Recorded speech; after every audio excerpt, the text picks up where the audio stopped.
자녀에게 물려줄 때 이거 모르시면 큰일 납니다. 대표님 상속세 폭탄 피하려면 지금 당장 시작하세요. 안녕하세요. 김영선 세무사입니다. 오늘 이 영상은 비상장 법인을 운영하고 계신 대표님, 그리고 언젠가는 자녀에게 회사를 물려주고 싶다고 생각하시는 분이라면 반드시 끝까지 보셔야 할 영상입니다. 대표님, 이 질문 하나만 먼저 드려볼게요.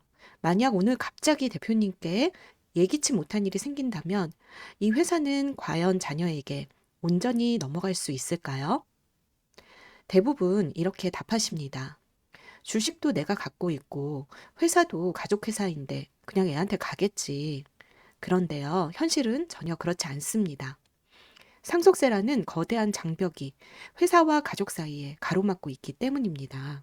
비상장 주식의 성격부터 정확히 알고 계셔야 하는데요. 비상장 주식은 주식시장에 팔 수도 없고 현금화도 거의 불가능합니다. 그런데 상속이 발생하는 순간 이 비상장 주식은 상속세 및 증여세법상 평가금액으로 상속세 과세가액에 그대로 포함됩니다. 여기서부터 비극이 시작되는데요. 예를 하나 들어볼게요. 대표님 회사가 상증세법상 100억 원으로 평가됐다고 가정해 보겠습니다. 대표님 마음속에는 이런 생각이 드실 겁니다. 아니, 실제로 이 주식을 100억 주고 살 사람이 어디 있나? 없습니다. 현실적으로는 현금 가치가 거의 없는 자산입니다. 그런데 국세청은 이렇게 말합니다. 평가금액 100억 원이 상속세 과세 대상입니다. 이때 많은 분들이 이렇게 생각하십니다. 현금이 없으면 물납하면 되지 않나? 여기서 아주 중요한 오해가 있습니다. 물납은 아무 재산이나 받아주는 제도가 아닙니다. 국가는 현금, 예금, 부동산, 상장 주식 이렇게 가치 있고 처분 가능한 자산부터 상속세로 가져갑니다.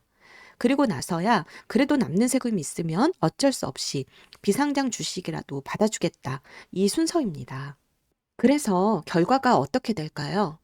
회사 부동산은 상속세로 넘어가고 예금은 다 빠져나가고 유동자산은 전부 세금으로 소진되고 마지막에 남는 건 팔 수도 없고 현금도 안 되고 배당도 안 나오는 비상장 주식만 자녀에게 남습니다. 회사는 남았는데 쓸 돈이 없는 상황이 되는 겁니다. 그래서 실제 현장에서는 회사를 살리기 위해 지분을 외부에 넘기거나 경영권을 포기하거나 심하면 회사를 정리하는 경우도 정말 많습니다. 이게 바로 비상장 법인 상속의 현실입니다. 그래서 가업승계 전략이 필요한 겁니다.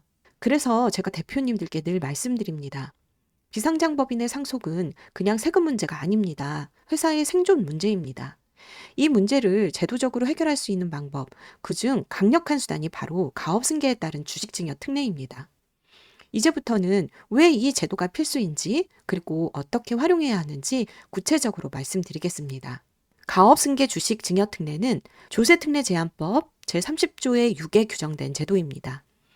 쉽게 말하면 부모가 살아있을 때 자녀에게 회사 주식을 미리 물려주면서 증여세 부담을 파격적으로 낮춰주는 제도입니다.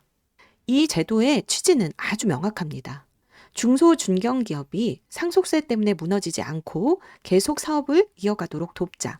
그래서 요건만 맞으면 최대 600억까지 가업승계에 대한 세제 혜택을 받을 수 있습니다. 숫자로 보시면 왜 다들 이 제도를 쓰는지 알게 되시는데요. 이 제도의 핵심 혜택은 크게 두 가지입니다. 첫 번째, 증여세가 크게 줄어듭니다. 증여재산가액 최대 130억까지 세율 10%, 즉 주식가치 130억 원을 증여해도 증여세는 약 12억 수준에서 끝납니다. 일반 증여였다면 40에서 50% 세율이 적용됐겠죠. 두 번째, 상속세까지 동시에 줄어듭니다. 증여 후 나중에 상속이 발생하더라도 상속세 과세가액에 가산되는 주식가액은 증여 당시 평가금액입니다. 예를 들어 지금 100억에 증여한 주식이 10년 후에 300억이 되더라도 상속세 계산은 100억 기준으로 끝입니다. 시간이 곧 절세 효과가 되는 구조입니다. 대표님들이 요즘 가장 많이 하시는 질문이 있습니다. 요즘 회사가 좀 힘들어졌는데 지금 증여하는 게 맞을까요? 저는 오히려 이렇게 말씀드립니다. 지금이 가장 좋은 타이밍일 수 있습니다. 예를 들어 1, 2년 전 주식 가치가 200억이었는데 현재 가치가 100억이 되었다면 이 상태에서 증여하면 100억 기준으로 세금이 확정됩니다. 나중에 회사 상황이 좋아져서 200억, 300억이 되더라도 세금은 다시 계산하지 않습니다. 그래서 주가가 저평가된 시점이 바로 가업승계 주식증여 특례의 적기입니다. 여기서부터는 매우 중요한데요. 상담을 하다 보면 이거 다 되는 줄 알았는데 안 된다고요? 하시는 경우가 정말 많습니다. 요건을 충족하지 못해서 실패하는 경우가 있기 때문에 반드시 전문가와 함께 검토하셔야 합니다. 증여자와 수충자 요건이 핵심인데요. 일단 부모님 요건이 10년 이상 가업을 경영한 60세 이상 아버지나 어머니가 최대 주주 또는 출자자이셔야 합니다. 증여받을 자녀 요건은 증여일 현재 만 18세 이상으로 증여세 신고 기한까지 가업에 종사하고 있어야 하고 증여 후 3년 이내 대표이사로 취임해야 합니다. 또한 최소 5년간 가업을 유지해야 합니다. 실무에서는 자녀가 단독으로 대표이사 지위를 취득하는 경우보다는 부모와 자녀가 공동대표로 시작하는 경우가 많습니다. 가장 위험한 부분은 사후관리 요건과 업무 무관자산입니다. 대표님 입장에서는 신제품 개발을 대비한 현금 보유라든지 공장 신축 예정 토지 등은 전부 회사 운영을 위한 자산입니다. 하지만 세법의 기준은 엄격한데요. 현재 가업에 직접 사용하지 않으면 업무 무관 자산으로 판단할 수 있습니다. 이 요건을 어기면 감면받은 세금을 전부 추징당하고 가산세까지 부담할 수 있습니다.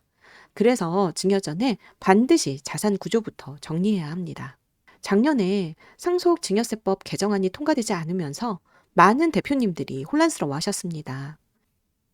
이럴 때 실무에서는 감자를 통한 지분 구조 조정, 가족법인 활용, 단계적 승계 설계 등으로 접근하고 있습니다. 안 되는 걸 포기하는 게 아니라 되도록 만드는 설계를 하는 겁니다. 대표님, 비상장법인의 가업 승계는 언젠가 할 문제가 아닙니다. 지금 준비해야 할 문제입니다. 준비 없이 상속이 발생하면 회사가 지는 세금이 되고 자산은 다 빠져나가고 자녀에게는 쓸 수 없는 주식만 남습니다. 그래서 말씀드립니다. 가업 승계는 선택이 아니라 필수입니다. 특히 비상장 법인이라면 더더욱 그렇습니다. 요건만 잘 충족하면 누구나 활용할 수 있는 강력한 절세 도구이자 생존 전략입니다. 지금 바로 시작하실 수 있도록 도와드리겠습니다. 이 영상이 대표님의 회사와 가족의 미래를 지키는데 작은 계기가 되기 바랍니다. 도움이 되셨다면 구독과 좋아요 부탁드리고요. 보다 구체적인 상황은 반드시 전문가와 상의하시기 바랍니다. 감사합니다.